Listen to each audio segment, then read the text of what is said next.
Mickey. Okay, we'll go to David. Hi, there you are. Okay, hold on, David G. Go ahead, Mickey. Hi, I don't have much to say. That I'm just really, I'm totally embarrassed at the way, Zelensky was invited over here, and he was just coated, oh my God, they just tore into him. I think it's kind of fair. People yourself. Pardon? I was talking to myself. Sorry.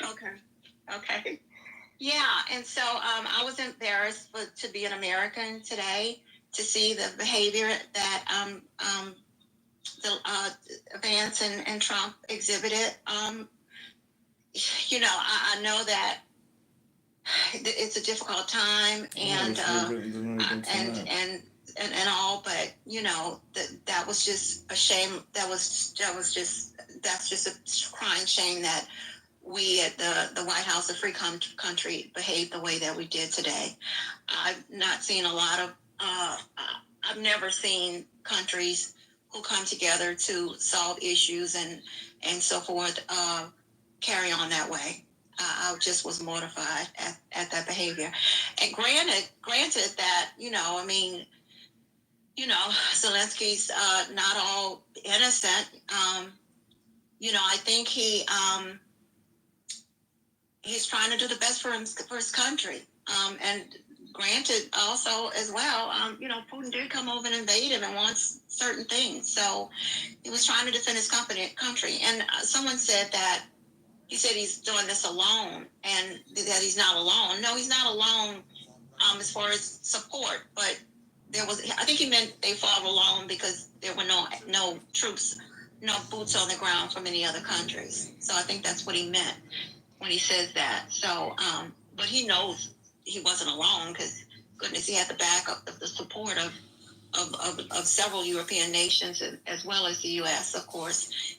Tons of relief there. So I just think presidents and world leaders should conduct themselves in a more diplomatic manner, especially if they're allies. I mean, we're allies with Ukraine, and I don't think we should behave that way.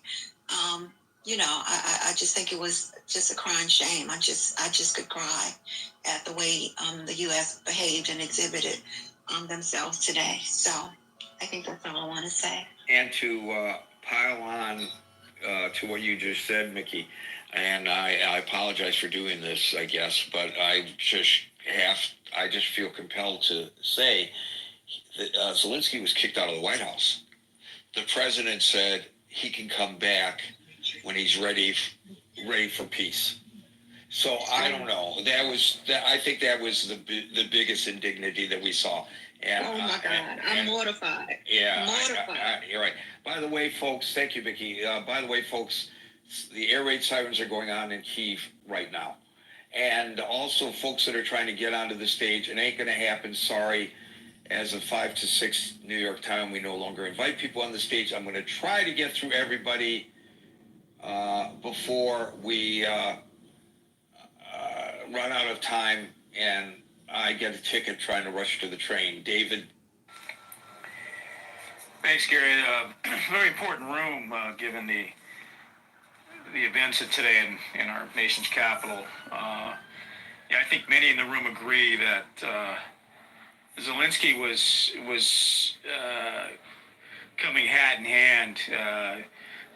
The fact that he had to relitigate his arguments to this administration, knowing full well what's gone on. And, we as Americans, we've seen this war broadcast and documented. Pieces like 60 Minutes, heart-wrenching pieces about how these people are out there fighting on the front lines. Men as high as in their 50s being conscripted to leave their families, to do battle against this monstrosity of a country, to hold on to their dignity and their sovereignty. It harkens back to the history that we study with regard to our Minutemen and our gentlemen farmers taking up muskets against the largest military in the world, which was the Great British Empire. What, like fucking they didn't have muskets? That